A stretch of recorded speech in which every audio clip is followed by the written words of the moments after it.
Right, so at the end of episode 1, we launched a new offer, and pretty quickly we closed our first client for $11,000 on that new offer. Now, although that was a great win, we have a lot of problems in the business right now, lead quality being one of them. The inability to close qualified prospects are another one of them, and those two main problems are the biggest thing that we're focusing on here in this episode. He worked months to save up to just start with us, and all of a sudden he was making back 10K in a 30-day period. The jump from 10 to 20 to 30 to 40 was very fast. Like, it was like almost every single month it was like, okay, we're up another 10K MRR, we're up another 10K MRR. A little over $10,000 deal signed. We're going to move forward, you and I, okay? I'm not even thinking about this anymore. I'm going to give this a shot. But in terms of revenue, I think we're up at either 15 or 18 so far. So for the month, which is like $6-7 grand more than what we spoke about on our last call. And then we'll see where we can take it from there.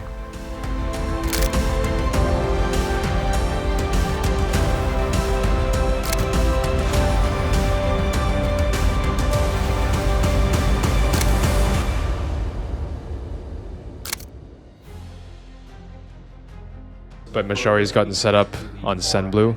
I was speaking with Alex from SendBlue.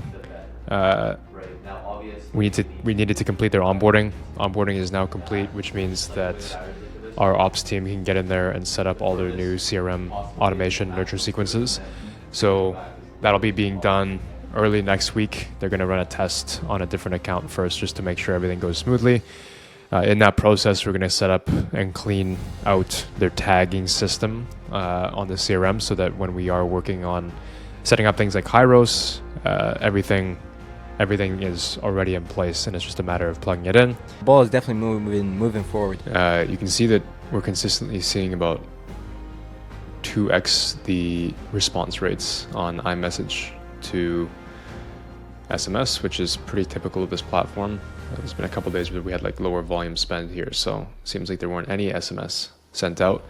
But general objective here is to make sure that we're increasing our response rates.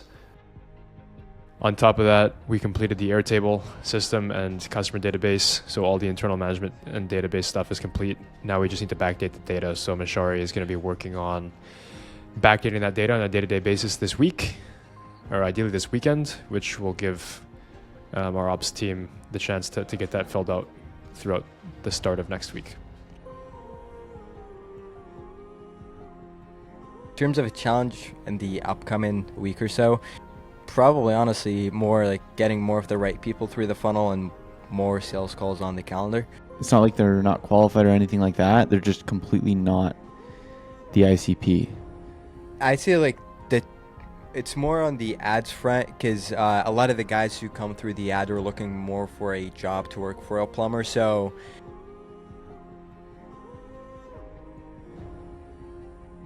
what Dylan and Xander have been doing is the emails that we get through the opt-ins for the guys who are looking for a job, we send them the emails. They're backtracking, seeing which video they came from, and finding what's wrong with that video. Was it me, my tone, or the script, or whatever the case might be.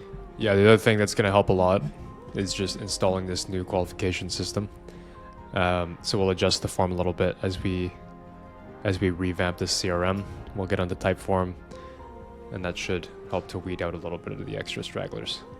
But I think overall, like just the nurture and qualification sequences and how we're segmenting leads and then handling those leads, we can probably make a lot better use of our time, at least from a setting front.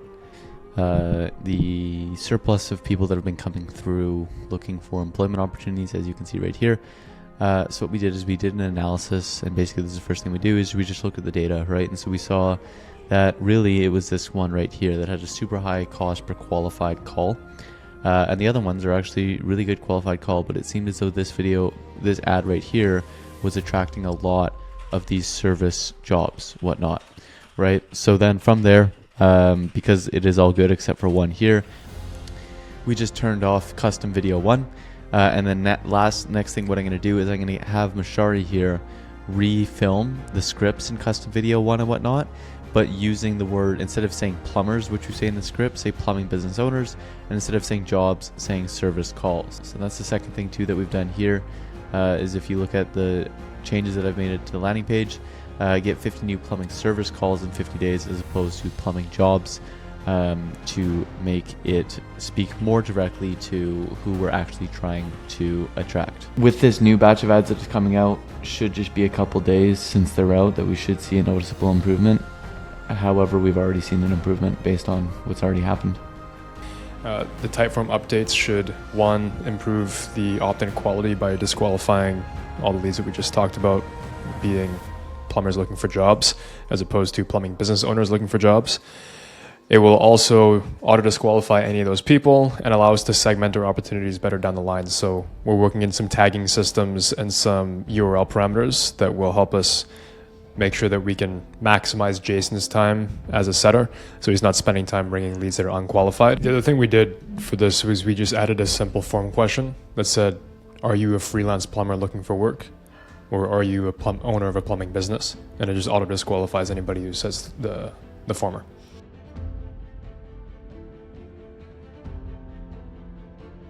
Last I heard from Mashari, yesterday we had 3 calls that showed one was a 5-truck company, the other was a 2-truck company, and the last one was a 2-truck company as well, with a couple deals looking like we could be able to get 1 or 2 of these across the line in the next day or so.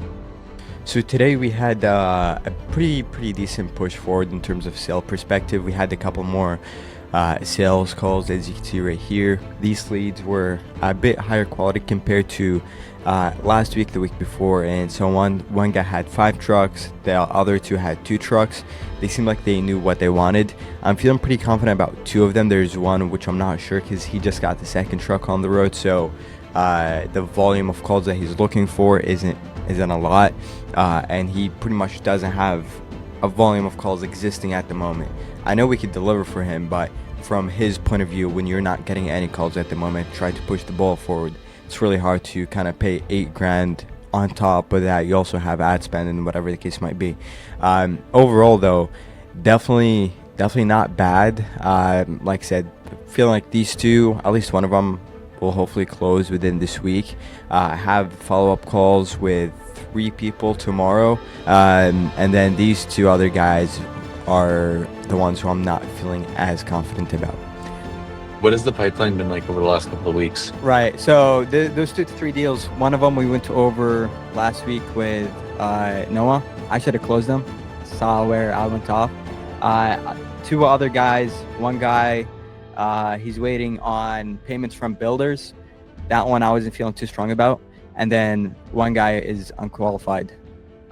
We had 3 calls on Wednesday, a call on Monday, and a couple more later on the week. We had 1 deposit that was, we're just waiting for the guy to get his plumbing license. He's waiting to take the test, which shouldn't take too long. But once that license goes through, then we'll be able to get the close on that one completely. Should be a pay in full, and the contract value is $9,000. But in terms of the other calls that I had, I could have definitely done a better job of handling objections, especially ones that were towards the price, or some of them simply just weren't legit. After we rewatched the call with Noah, obviously there were some missed spots that I could have done a better job there. Nevertheless, last week was better than the week before, so overall the ball seems to be pushing forward, and we're just gonna have to wait and see how the rest of next week and the week after that goes. I'm suck at sales, bro. Yeah, you're pretty bad. good. We got to work on that. 65% show rates, 18% first call to close, and a 32.4% offer to close. Like, that's honestly, you're right there, man. You just need more calls. You don't really have a sales problem, but I bet you could be closing way more. I'm going to go over my budget today just to make sure everything aligns with that. Like I said, I'm not opposed to spending money if I'm going to make the money. So, that's not really the issue. It's just a matter of, just kind of doing my homework on it. And then, yeah, if you want to, touch base tomorrow, I can call you, or actually give me like 2 days. Give me 2 days. Tuesday, give me to Thursday. Give me to Thursday. Okay, so before this, he asked you to share case studies with him. So he wants to do 2 things. He wants to do his research, and he wants to check his numbers in his books. So where did you submit them and say you could go speak to my leads? Before we even got on the call, he Googled the guys that he saw on the funnel. Okay, Right. and then what? He Googled that. He didn't call them, but he said he likes to call 2 people before he makes something. Before he makes like a decision. I gave him 2 of my clients' numbers. I told him, Okay, there's where you fucked up. "Oh, what? I thought that was a good thing. You know, you're confident. You're probably No. This is dumb shit. He did all the research before, bro. He's seen them already. He's seen their fucking review. What are they gonna? They're just gonna tell him the same thing they said in the review, right? They're gonna say the same thing you saw in the case study. So here's the thing. I get that, man. You want to go do some research. I think you should. Like, you want to make some informed decisions, right? So, just out of curiosity, what would you need to see in order to feel confident? Role play with me. I see some results. Probably talk to some of your guys. You know, 1 or 2 of them. Okay, so you just want to talk to 1 or 2 guys, make sure they got the results that we promised or said they did? Sure. Okay. Yeah, I get that.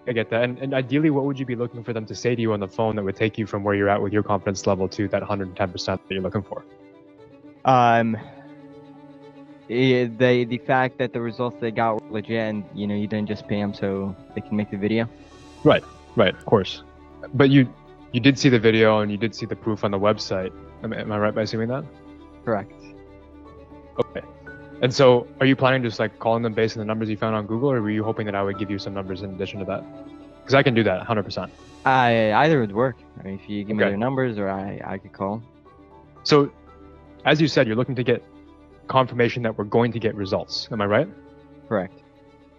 And do you think that the people that are on my website as my case studies and the people that I would give you phone numbers to would be the ones who got the best results or the worst? Probably the best. Of course. They're going to be inherently biased, right? So I want to kind of frame it this way. Like, if you were to go speak with those people, would it actually be something that would inform your decision in an unbiased way, or would you just be looking for confirmation bias here? Like, they're just going to tell you exactly what you want to hear. Is that actually going to help you make a better decision or make a worse decision? It's really not going to change anything at that point. Right. So what I'm hearing is you don't want to see more case studies. You just want to make sure that you can feel confident in getting results, right? Yes. So what is it that we're going to have to do to give you the confidence? Obviously, nothing in life is guaranteed. We never have 100% confidence until we experience it. Like, you don't even know if you're going to wake up tomorrow until you actually wake up with 100% confidence. And so what is it that I need to do with you? I need to show you that's going to take you from where you're at right now to a place where you're like, okay, this is my guy.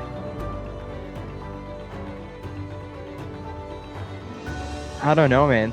I mean, at that It's point, not like, the case studies, right? yeah, because we saw the case studies. So the way that I'm kind of seeing things right now is that it really doesn't come down to the case studies. You are at that 99% confidence. You told me this is going to work for you, and you even told me why. Ideally, you've tied them down by this point. So it just comes down to that last 1%. But are we ever going to have that last 1% without actually going through it? What's the best way for us to know if this is going to work, Nishari? To actually do it, What do you think we need to do? probably do it. See, like, oh my god, you make it look way too easy. I haven't heard much like it where you don't move forward until you have everything you need. Basically, to know if they're going to buy or sell before you even demo your thing or go on to anything. Yeah, if they even give me like if I ask a question like, are we 100% on that? And they're like, sure. No. Yes. Yes. I'd be like, look, man, are you like, you don't have to tell me that. Are you sure? Like, you don't really sound that sure about it. Like, that's fine. Let's talk about it. No. I'm sure. Are you okay? Why? And what's the reason you feel so sure? Right? And then they gotta sell it back. Like, I'm not even gonna buy your yes. Even when you give me an authoritative yes, you hesitated. Yeah, it's like, why? Yeah. You're selling yourself at this point.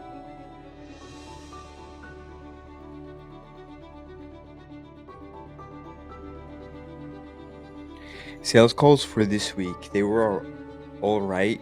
Last week was better in terms of volume. This week we got less volume, but some of the leads were more qualified, which is better in one way or another.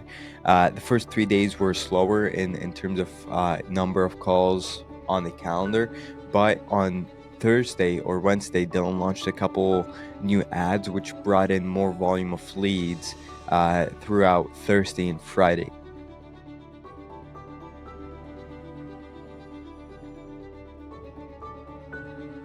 making a few new ads for Plumify using a proven copy that we've already has been succeeding with other clients that we're doing here. It's kind of a X post image ad where it's almost like as if Mashari wrote a tweet out to plumbing business owners. Now the first thing that I'm doing is, in this one, it's like sick and tired of losing money, da da da da. So I'm coming over onto ChatGPT, turning on search, turning on advanced reasoning, and then what are the biggest pain points of plumbing business owners when it comes to growing their business. I'm gonna wait for a response here. Okay, so what I'm gonna call out here is their skilled labor shortage and wage pressure, along with the increase in marketing costs that they've had to endure over the last couple of years. So, so I'll do sick and tired.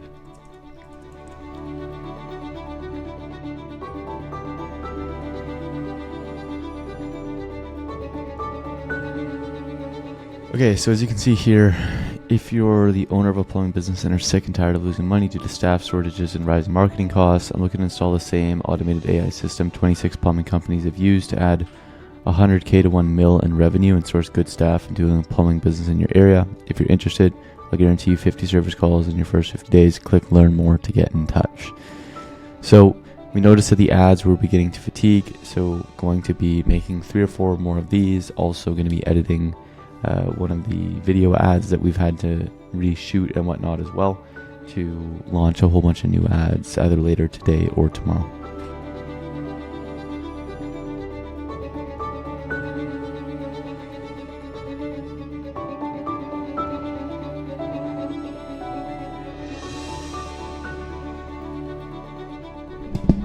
Okay, so I've just come through here. I've added all the new creatives into the ad copy. I've launched a new ad set, so we'll specifically allocate budget just towards this one to get an accurate representation of how they perform. Then I uploaded the copy as well, so I'm trying a few new copies. Must read, wild truth or dare story from a plumbing business owner. Plumbing business, truth or dare, random kid, dare, plumbing business, I dare you to get me 50 service calls in 50 days or pay me my fee for everyone you miss. Random kid, sounds good. I've already done that for 26 other plumbing businesses. Just tap learn more to start. And then this one, very simple. If you own a plumbing business, I'll get you 50 service calls in the next 50 days, or I'll pay you $250 for every service call I come short. And so as you can see here, just going to be launching that. Come over to here. We'll hit publish.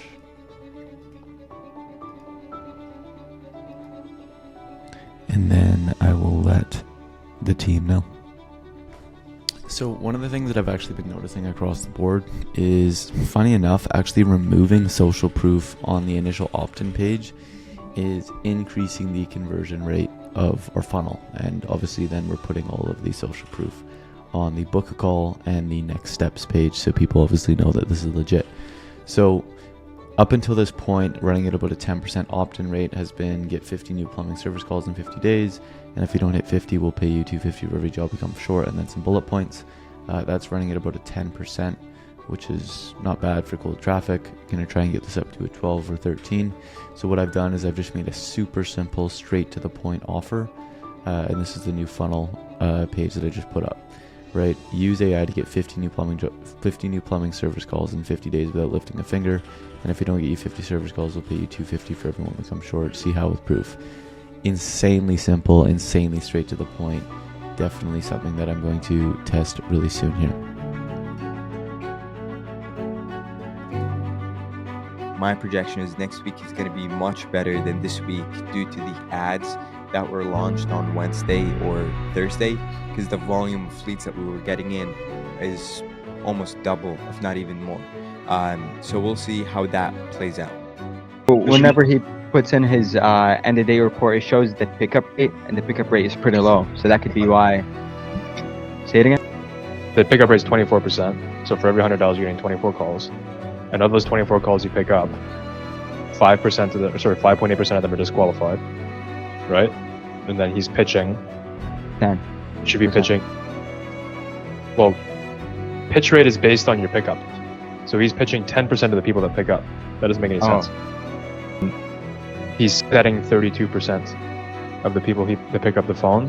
And then of the qualifieds people he speaks to, which is the number of people that you pick up minus the number of disqualified calls. He's setting 40% of them, right? And when he pitches, he has 100% set rate. So something is falling apart here with either how you're reporting data or how Jason is setting. Alrighty guys, so that was episode 2 of Scaling Our Client's Agency. Now, if you want to watch episode 3, click right here.